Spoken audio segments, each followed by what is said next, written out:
Welcome to the silent verdict. With Clara Monroe and Elias Gray. Ever wondered if buying your way to dinner with a president is just savvy networking or maybe something else entirely? Yeah, it's a wild one. What's really fascinating here is how you've got this intersection of, well, cryptocurrency, presidential access, and these old legal frameworks. It's creating a real puzzle. We're talking about the controversy surrounding President Trump's meme coin and this exclusive dinner offered to the top holders. Right. The basics are, the website for this Trump meme coin advertised that the top 220 holders would get invited to a dinner with the president in May. At his Washington, D.C. club, yeah. And there was more, wasn't there? Oh, yeah. The top 25 were also promised a VIP reception and originally a White House tour. That got changed, though, right? To a special VIP tour. It did. That detail shifted. But the core offer was there, and predictably, it caused a huge surge in the meme coin's value almost overnight. So you shared this, and you're likely wondering about the ethics, the legality of it all. Is this just another example of, wealthy people using connections? Or does it actually cross a legal line? That's what we want to unpack. The key questions this whole situation raises. So, legally speaking, where do we even begin? Good question. I think a logical starting point has to be the Constitution, right? Definitely. And specifically, there are these clauses designed exactly to prevent this kind of undue influence. The emoluments clauses. Clauses. Plural. Okay, tell us more about that. Why more than one? Well, you've got the foreign emoluments clause first. Its goal is to stop the president being influenced by foreign powers. How does it do that? It says the president can't accept any present, emolument, office, or title of any kind, whatever, from a foreign state, unless Congress consents. And emolument there means what exactly? Broadly, yeah. Any payment, salary, fee, benefit. It's meant to be quite encompassing. Okay, so the immediate question jumps out. Does the increased value of Trump's businesses, driven by this meme coin dinner offer, count as an emolument? That's absolutely a central point of debate. And think about it. Could foreign investors use this meme coin to gain access? Like buying up the coin specifically to get that dinner invite. Exactly. Could that trigger concerns under the foreign emoluments clause? It's sort of a potential backdoor channel. That definitely raises the stakes. Now, that's the foreign side. You said there were two clauses. Correct. There's also the domestic emoluments clause. In that one. It says the president's compensation can't be changed during their term, and they can't receive any other emolument from the U.S. government or a state government, again, without Congress saying, okay. This case involves a former president and private transactions. True. The direct application might be different now, but understanding both clauses shows you what the framers were worried about. Financial influence, foreign or domestic, on the executive. Okay, so Trump's potential defense might be? Well, they could argue emoluments is narrow, that it doesn't apply to private business deals not tied to official duties, like, say, someone paying for a hotel room at his property. That was argued before. But the counter seems pretty strong here, doesn't it? This meme coin. It doesn't really do anything. It has no inherent value like a hotel stay. That's the key difference critics point to. What's being bought here seems to be direct access to the president. It's not like a going concern. So if it's not a standard business transaction, does that push it into different legal territory? Right. Like bribery. That definitely brings us to another major piece of law, federal bribery statutes, specifically 18 U.S.C. Section 201. Okay, break that down for us. What does the bribery law say? It prohibits a public official from, let me get the wording right, corruptly demands, seeks, receives, accepts, or agrees to receive or accept anything of value in return for being influenced in the performance of any official act. Okay, 5 key things there. Public official, accepts value, corruptly, intent to influence, and an official act. Precisely. But applying this to a president or even a former president in this context, it gets complicated. How so? What are the main hurdles? Well, first, there's the question of whether the law even fully applies to the president in the same way. And second, maybe more importantly, what counts as an official act? Has that been defined? The Supreme Court weighed in on this in McDonald v. United States. They said an official act involves a decision or action on a specific question, matter, cause, suit, proceeding, or controversy. And it has to involve a formal exercise of governmental power. So just setting up a meeting probably doesn't cut it. Under that definition, likely not. Merely arranging a meeting by itself isn't usually seen as a formal exercise of government power. So applying that here, is the president, or former president, meeting these investors as a prize, an official act? That's the million-dollar question, legally speaking. The argument against is pretty simple. Anyone can meet with anyone, right? It doesn't inherently involve government power. Proving that link, that the dinner or tour was an official act exchanged for the meme coin value. That sounds like a really high bar for bribery. It is a significant challenge. But interestingly, the same law, Section 201, covers something related but slightly different: illegal gratuities. Gratuities. Okay, how is that different from bribery? It's considered a lesser offense. The gratuities part prohibits a public official from taking anything of value for or because of any official act performed or to be performed. So the key difference is the intent. Exactly. With bribery, you need to show that corrupt intent to influence a specific act, a quid pro quo, like, do this for me and I'll give you this. Please. Right. A bribe basically says please. A gratuity is more like a thank you. It's given because of an official act, maybe one already done or one planned, but without that explicit corrupt agreement to influence it. So less direct linkage needed. And the penalty. Less severe, too. Yeah. A fine and/or imprisonment for up to 2 years. It's still serious, but not on the level of bribery. Okay, this gives us a clear picture of the legal landscape. Now, you mentioned earlier how this feels different from normal political fundraising. Let's compare those. That's a really important comparison. Politicians have fundraising dinners all the time. President Trump himself held a $1 million per plate dinner at the same place even. Right. But those are usually campaign events, aren't they? Yes, and that's the key difference. Campaign fundraisers fall under Federal Election Commission rules.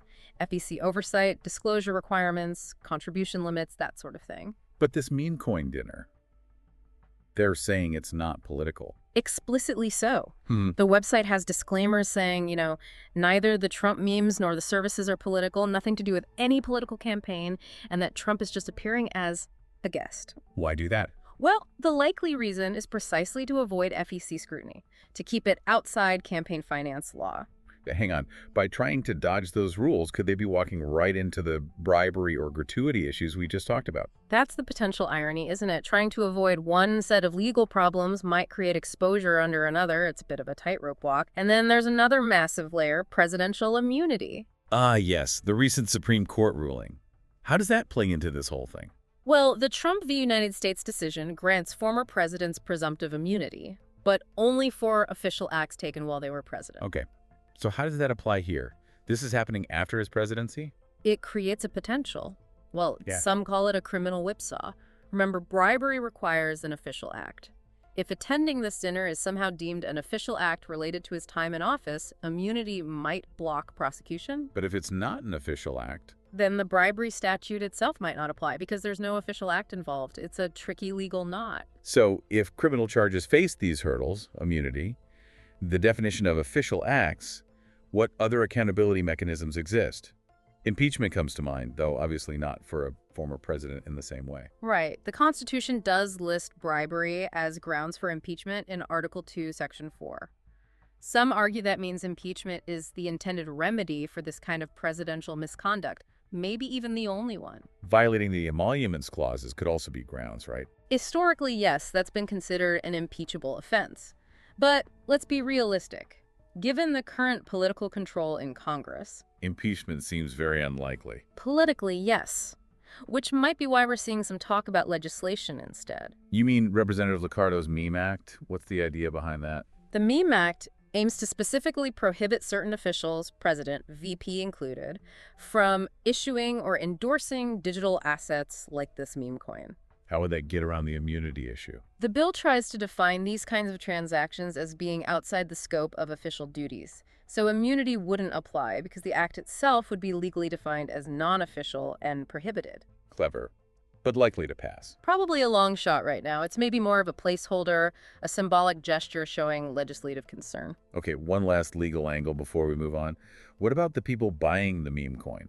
Could they be liable? That's an interesting point. The anti-bribery statute, 18 U.S.C. Section 201, it cuts both ways. It also applies to anyone who offers or promises something of value corruptly. Regardless of whether the official accepts. Correct. It doesn't matter if the official takes it or is even influenced. The act of offering the bribe is illegal. So, theoretically, someone buying a huge amount of Trump coin, specifically hoping to get that White House tour, or some other favor. A future administration could potentially investigate and prosecute those buyers if they could prove the buyer had that corrupt intent to influence an official act in exchange for their investment. It's not just the receiver who could be in trouble. Wow. Okay, that covers a lot of the legal ground. Yeah. Let's pull back a bit. What are the main arguments we're hearing from proponents and critics of this whole setup? Well, proponents or defenders of the arrangement are likely saying this is just a private business transaction. You know, the meme coin is speculative, maybe worthless, it's just novelty. And the dinner. Just the former president attending a private event in his private capacity, not performing any official act. They'd point to those website disclaimers saying it's non-political. Okay. And the critics, what's their take? They see it very differently. They argue it's a pretty blatant attempt to monetize presidential access, creating at minimum the appearance of pay-to-play corruption. And raising concerns about influence. Absolutely, especially potential foreign influence using this relatively opaque crypto channel. They point to the meme coin's value surging as direct financial benefit to Trump, and they're suspicious about that change regarding the White House tour. We saw some high-profile critics weigh in too, didn't we? Senators. Yes, Senators Warren and Schiff sent a letter. They voiced grave ethics and legal concerns. They specifically mentioned potential bribery and emoluments clause violations. What was their main worry? A key point they highlighted was the risk of foreign actors, individuals, maybe even governments, using the meme coin to buy influence anonymously, without any of the usual disclosure rules that apply to lobbying or campaign donations. Looking back at how this all unfolded, what were the real turning points? The moments that shifted the narrative? I'd say the initial announcement was obviously huge, tying dinner invites and VIP access directly to how much meme coin you held. That was the spark. And the market reaction? That immediate, massive surge in the coin's value. That really underlined what people perceived they were buying, access. Then the political reaction followed. Right. The Warren and Schiff letter brought the legal and ethical questions into sharp focus publicly. And the website change? The quiet removal or modification of the specific White House tour mention, that definitely raised eyebrows. Felt like a course correction, maybe. And underpinning all of this is the ongoing debate itself, the legal interpretations, people digging into what the emoluments clauses mean today, how bribery law applies to something like this. That whole discussion is a key part of the story. So, after wading through all of that, what's the verdict? Where do things stand now? Well, there's no formal legal verdict. No court has ruled. And given all the complexities we've discussed, immunity, defining official acts, the novelty of crypto, maybe there never will be a clear-cut legal judgment. But ethically? Ethically, the consensus among critics is pretty strong. It's widely seen as pushing boundaries, blurring lines in an unprecedented way, a potential ethics breach concerning access to powerful figures. And legally, it's just uncertain. Very much so. It's untested water. How do these old laws apply to this new situation? The Supreme Court didn't give us a ton of clarity on emoluments cases involving Trump before, so yeah, legal uncertainty reigns.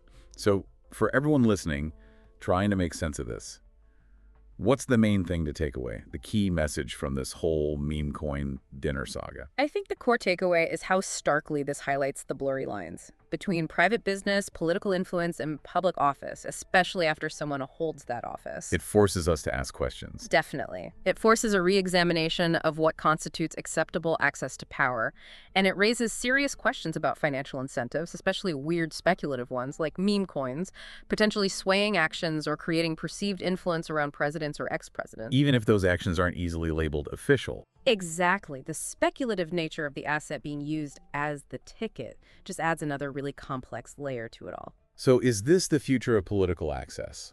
A kind of digital gold rush for FaceTime with the powerful? This certainly leaves us with more questions than easy answers about the integrity of access at the highest levels. It really does, and it leaves you with a provocative thought, perhaps. If a meme coin can unlock a presidential audience, what other unconventional currencies of influence might be next? And crucially, what safeguards do we need to make sure the public interest, not just the highest bidder, remains the top priority?